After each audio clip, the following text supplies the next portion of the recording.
Bonjour à tous, nous sommes aux ateliers de restauration du Musée de l'air et de l'espace au Bourget dans le cadre des Journées européennes des métiers d'art et c'est la première participation du musée à ces journées, aujourd'hui le 9 avril.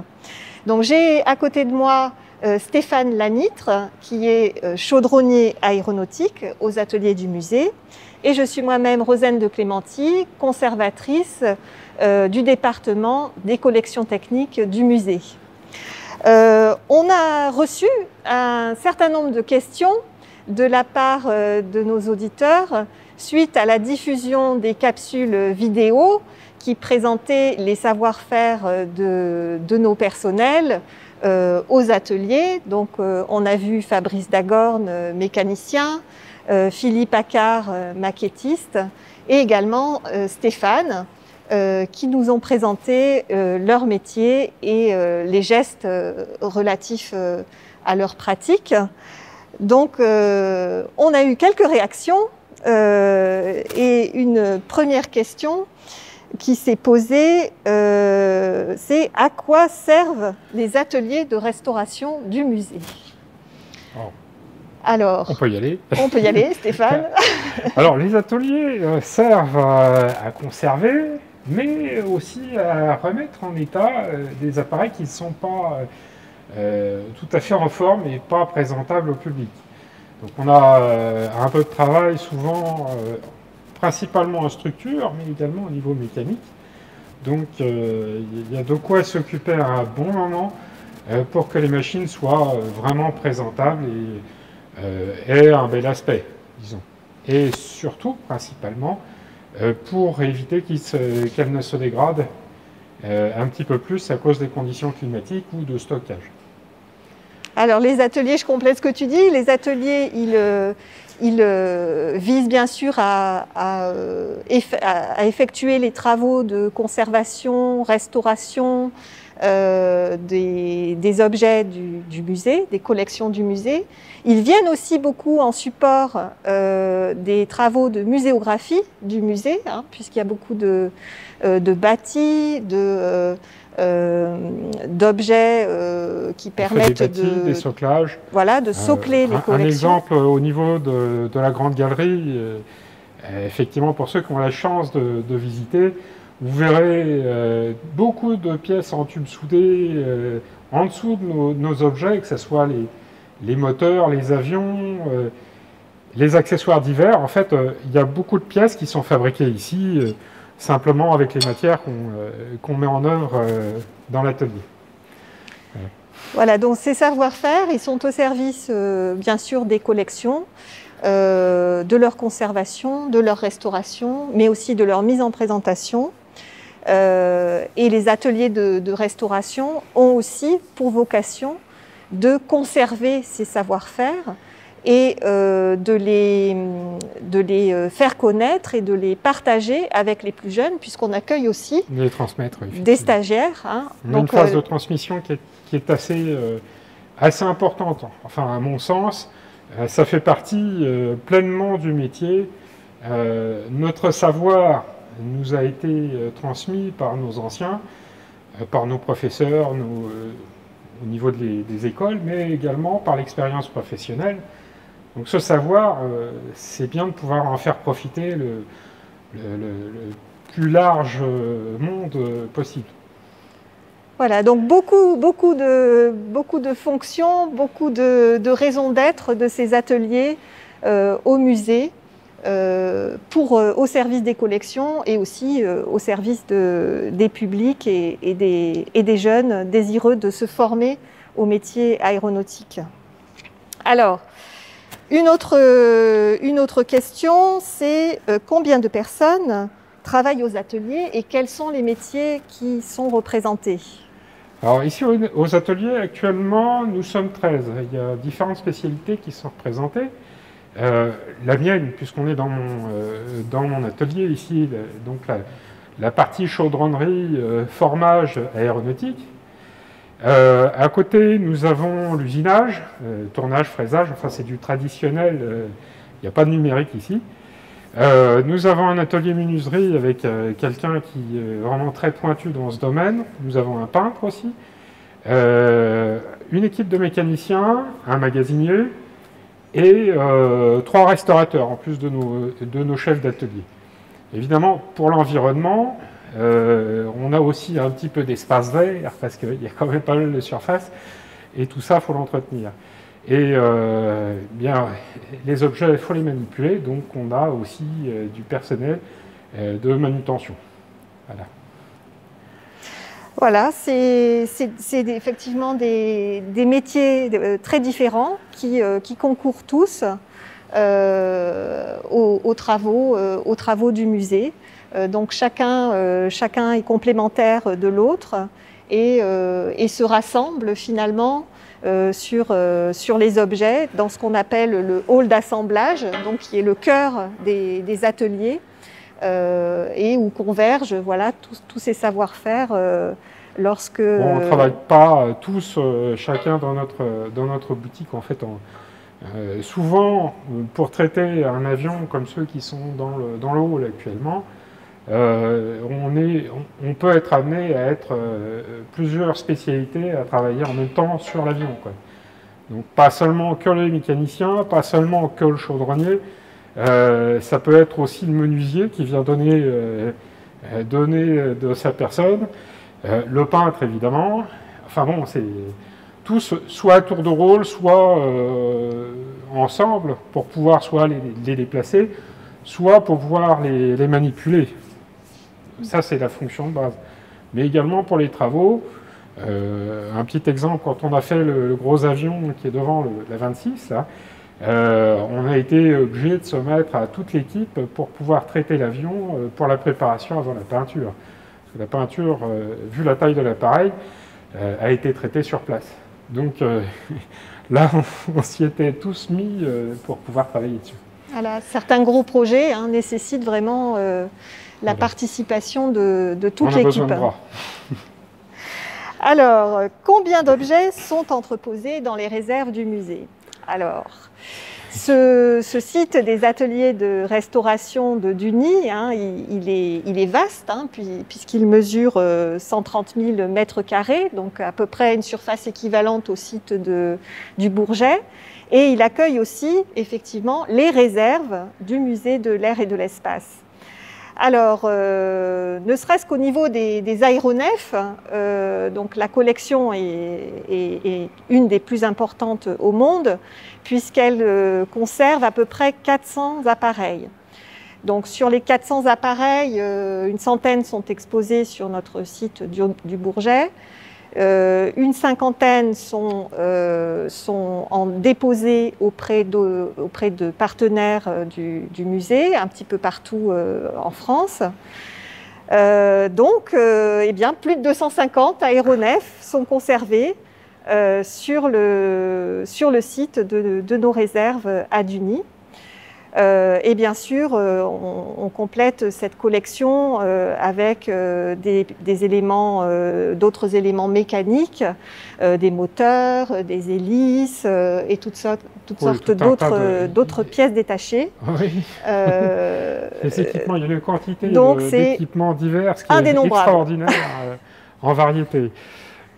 On accueille aussi dans une réserve climatisée, qui est un bâtiment construit sur le site depuis quelques années, des collections plus fragiles, notamment les collections d'art du musée, donc les tableaux, les estampes, les dessins, les tenues également.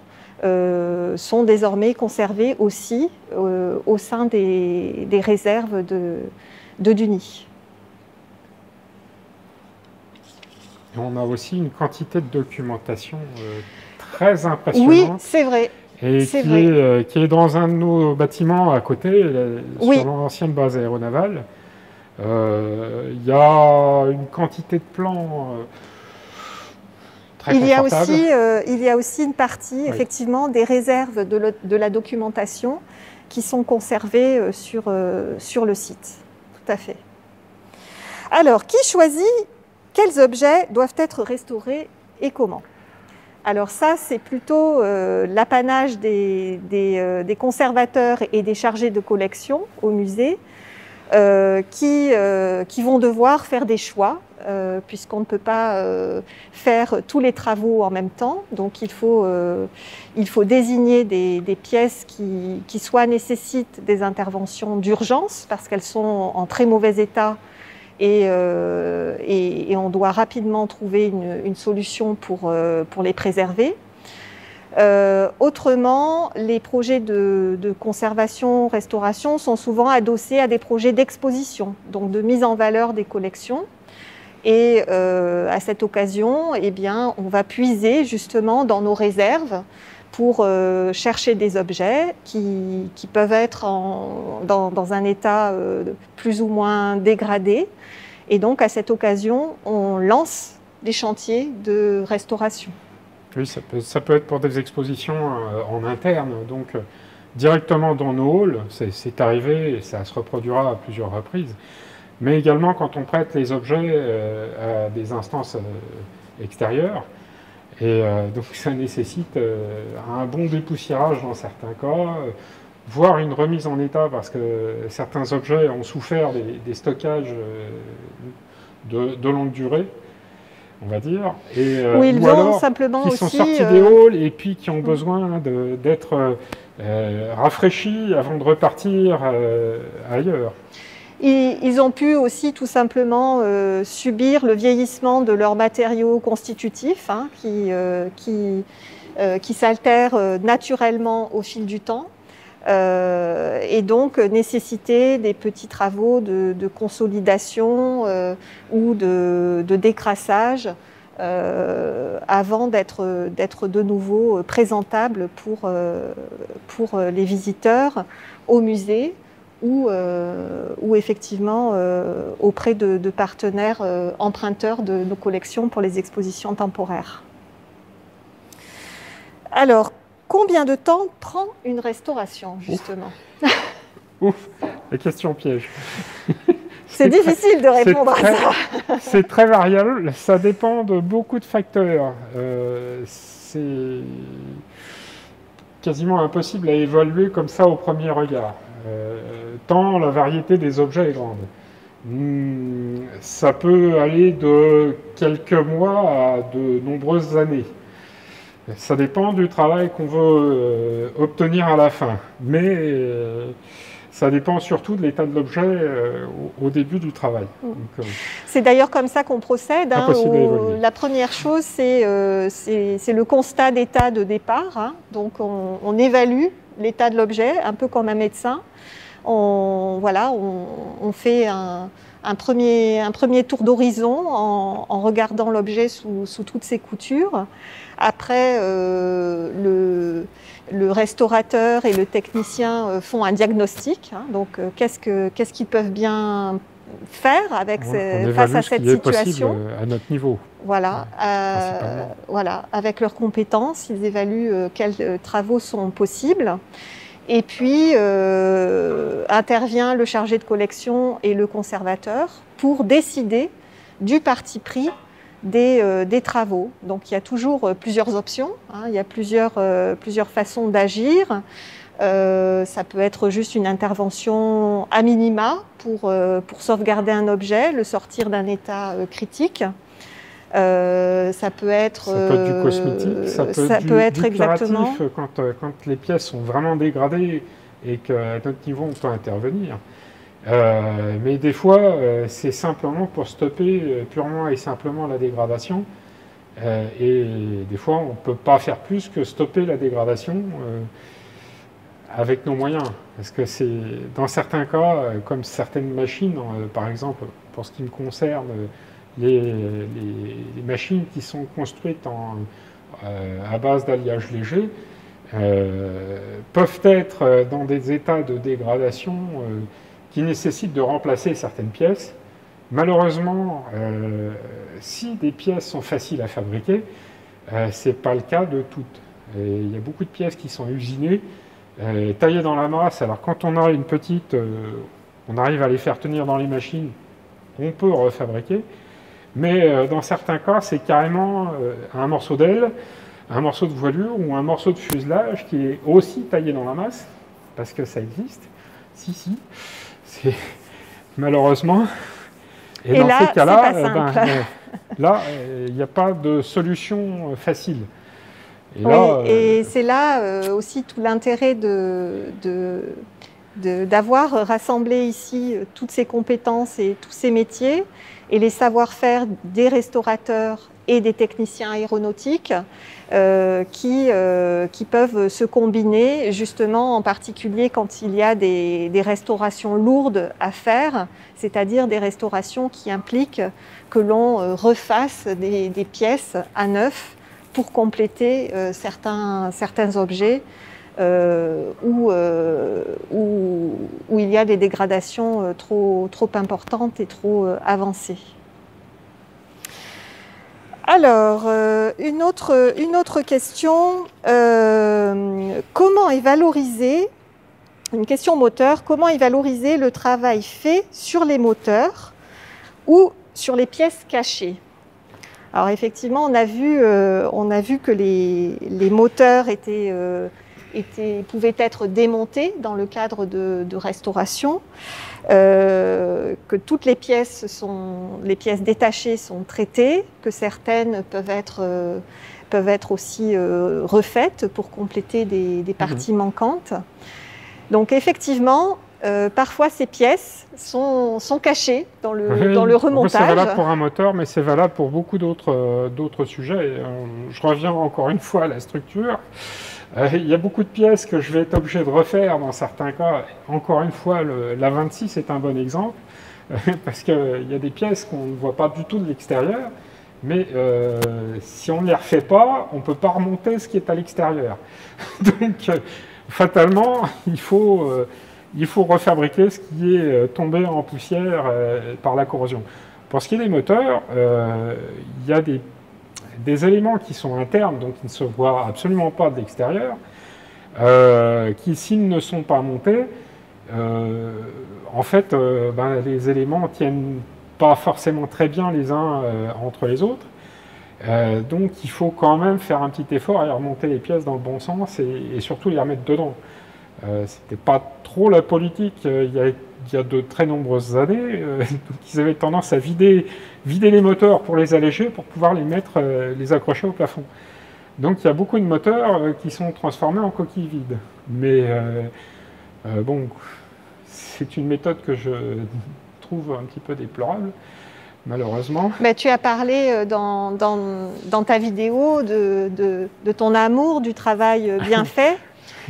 Donc justement, un œil expert ne s'y trompera pas quand il regardera justement une pièce technique un peu complexe qui peut comporter des éléments cachés. En regardant de près, en regardant attentivement, on peut justement distinguer ces éléments qui sont un petit peu cachés. C'est justement le détail qui mais justement, voilà. Quand il manque des bouts, un œil expert le verra. L'œil non averti ne le verra pas, mais quelqu'un qui a un tout petit peu l'habitude des avions va se dire il y a un truc de louche, ça va pas. Donc, voilà. Donc c'est pas ici, dans le sens où travaille. On fait en sorte de traiter le sujet dans son intégralité. On ne fait pas d'impasse, bon, ça ne se voit pas, on s'en fiche. Non, c'est fait au même titre que la pièce qui va se voir, qui elle sera en plein milieu. Parce que si on ne la fait pas, ce qui est à l'intérieur va continuer à se dégrader, ou on ne pourra tout simplement pas remonter les pièces parce qu'elle ne sera pas nettoyée, elle sera toujours rouillée, par exemple. Ça peut être plein de choses, ou un joint qui se dégrade, on l'enlève, on en refait un propre. Bon. Voilà, il y a cet amour du travail bien fait, d'aller au fond des choses. Il faut contenter l'œil, mais il n'y a pas que ça. Il faut aussi être raisonnable et puis remettre les choses un petit peu en perspective. Alors, si on ne remonte pas ce qui est dedans, des fois, à l'extérieur, on ne peut pas le remonter non plus. Donc, il faut faire quelque chose. Il y a aussi un des aspects qui est très important pour nous, c'est la documentation du travail qui est réalisé, du travail au fur et à mesure des étapes où il se fait. Donc on prend des photos, on dessine des plans, oui, on rédige des rapports sur toutes les étapes du travail. Donc même s'il n'est pas valorisé forcément auprès des visiteurs, en tout cas il est documenté et il est accessible après dans nos archives qui sont des archives publiques.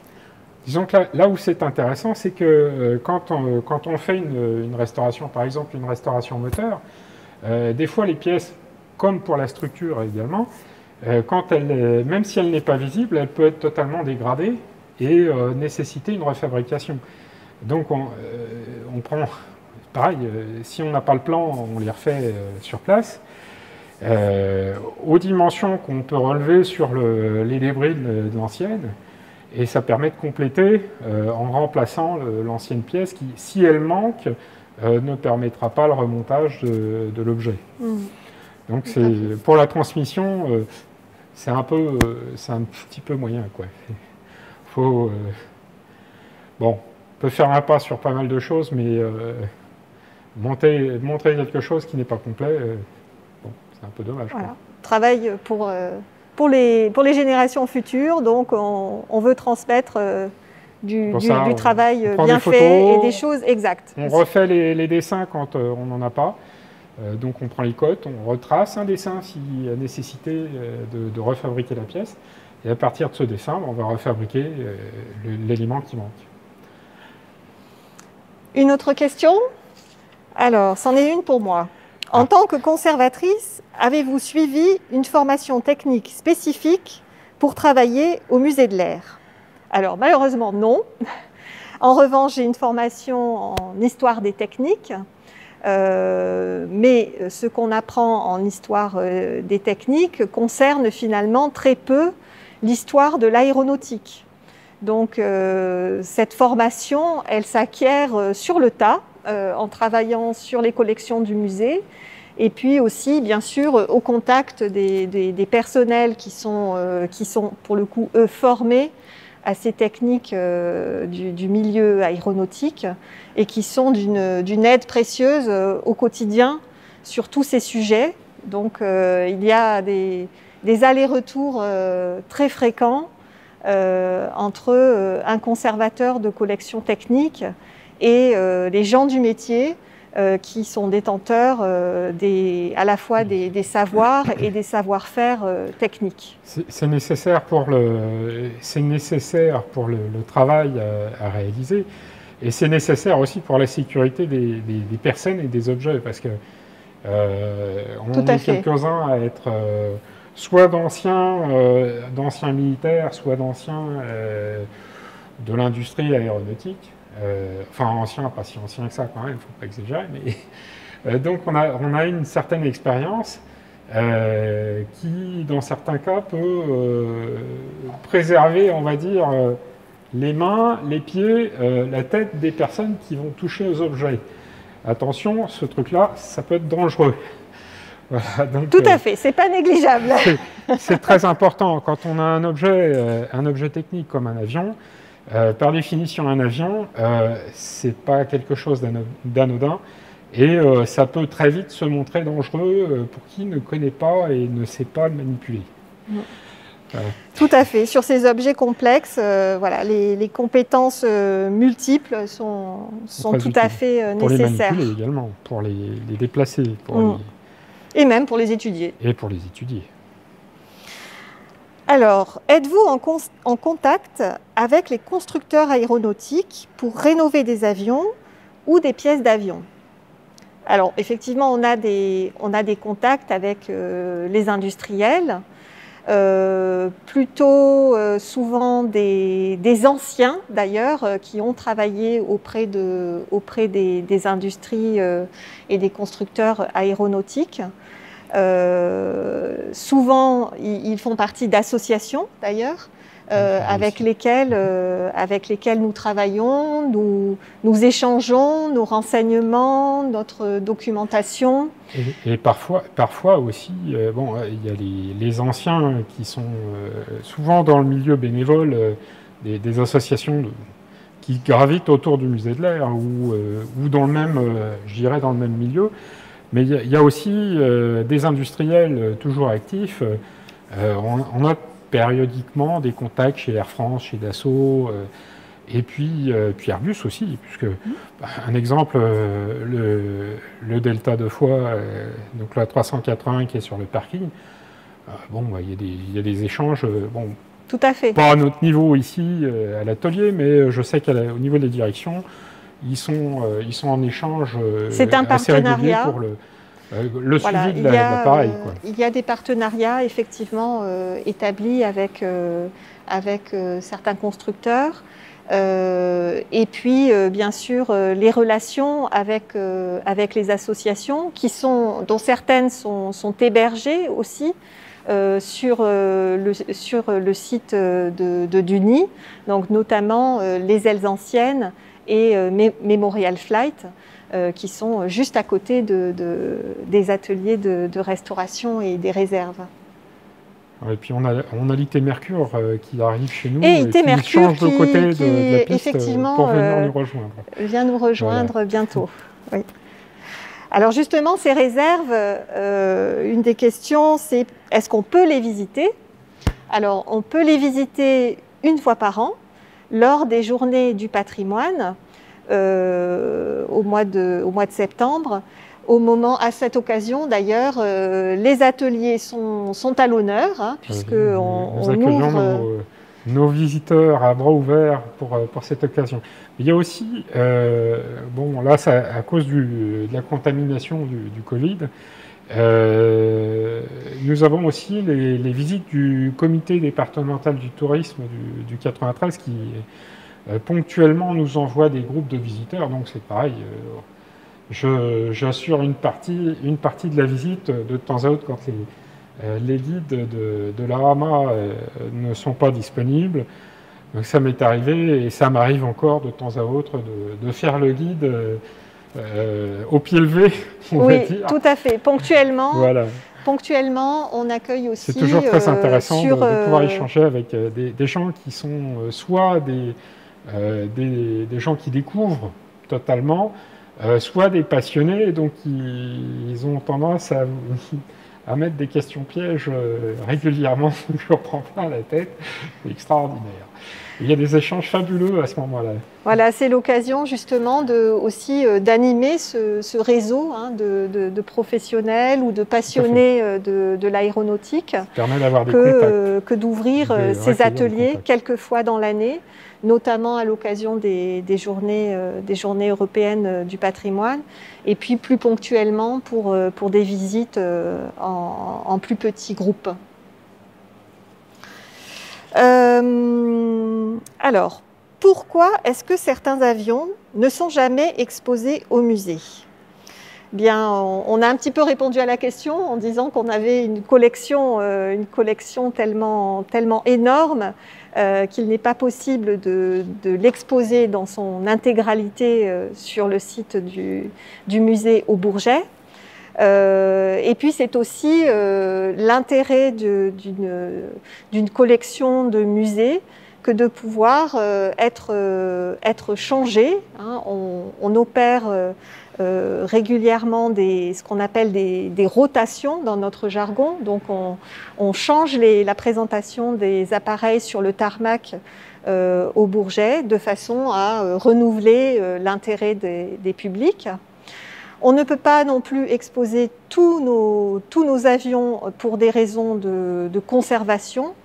Certains sont dans un état dégradé et nécessitent des travaux de restauration qu'il faut programmer dans le temps, puisque une restauration, on l'a dit, ça peut prendre très longtemps. Hein. Une restauration d'avion, ça prend plusieurs années.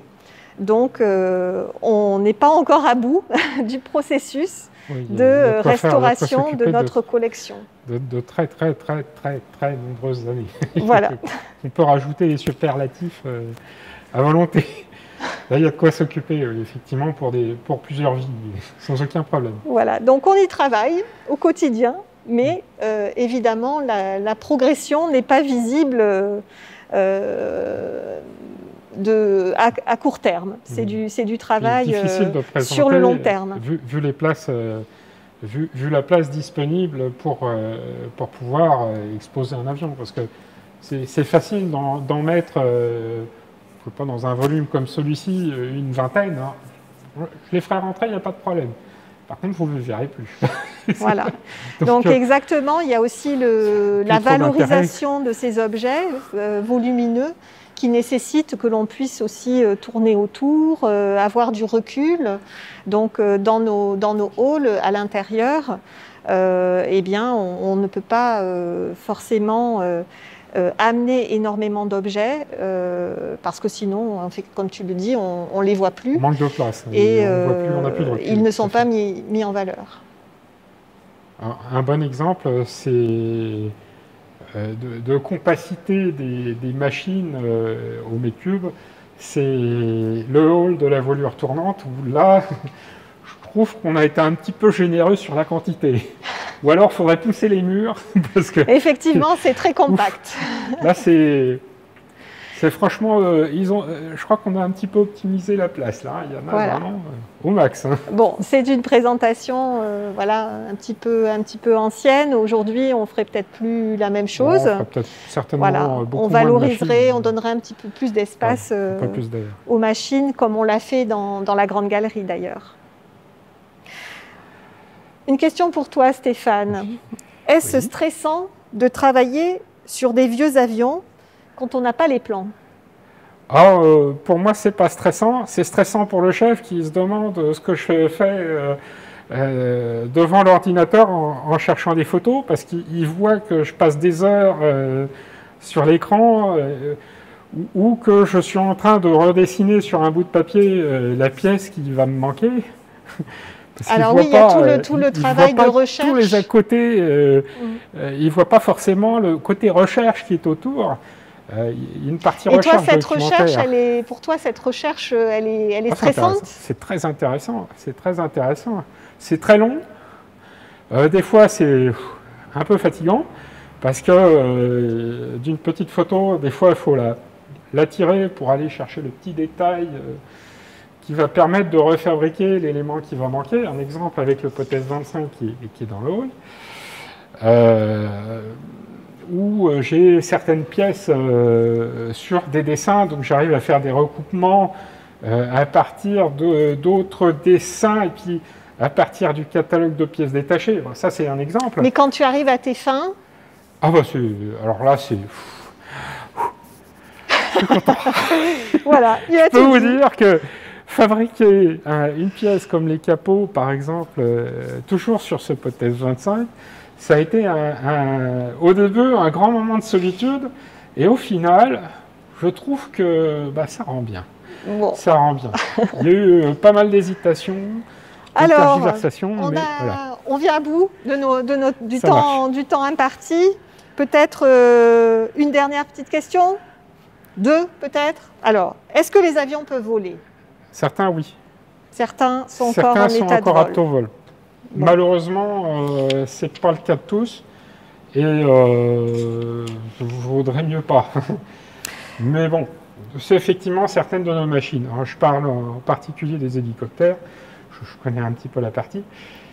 Mais il y a aussi certains planeurs, certaines machines que je sais qui sont derrière dans les réserves, sont sans aucun problème aptes au vol. Maintenant, allez, une petite dernière question sur des objets spatiaux, puisque c'est l'année de l'espace cette année au musée. Est-ce que vous rénovez aussi les objets spatiaux comme les satellites? Alors, effectivement... Ça nous arrive effectivement d'avoir des présentations, donc, comme on disait tout au début, donc on sort un satellite ou un élément de satellite d'une des réserves pour pouvoir soit le prêter, soit le présenter. Et ça nous arrive effectivement d'avoir besoin de faire soit un dépoussiérage, soit une petite remise en état, parce que bon, pendant une manipulation, il a pris un mauvais coup, ça peut arriver. Faire en sorte de corriger de manière à ce que le côté cosmétique soit corrigé, quoi, soit propre. Voilà. Et pas plus tard que cette semaine, un de nos restaurateurs est intervenu sur une maquette de satellite qui sera d'ailleurs présentée cet été et visible, je l'espère. Donc une exposition consacrée à l'observation militaire spatiale. Donc nous avons reçu en don du Centre militaire de l'observation spatiale une maquette du premier satellite d'observation militaire français que nous conservons dans nos réserves et qui nécessitait quelques petits travaux de consolidation. Voilà, on va en terminer là. Je vous remercie beaucoup de nous avoir écoutés. Cet après-midi, vous pouvez continuer à écouter un autre intervenant à 16 h. Il s'agit de l'artiste Axel Ruomoli qui présentera les coulisses d'une exposition qui sera visible, nous l'espérons bientôt, au Musée de l'Air et de l'Espace. Il s'agit de l'exposition Bijoux de mécanique.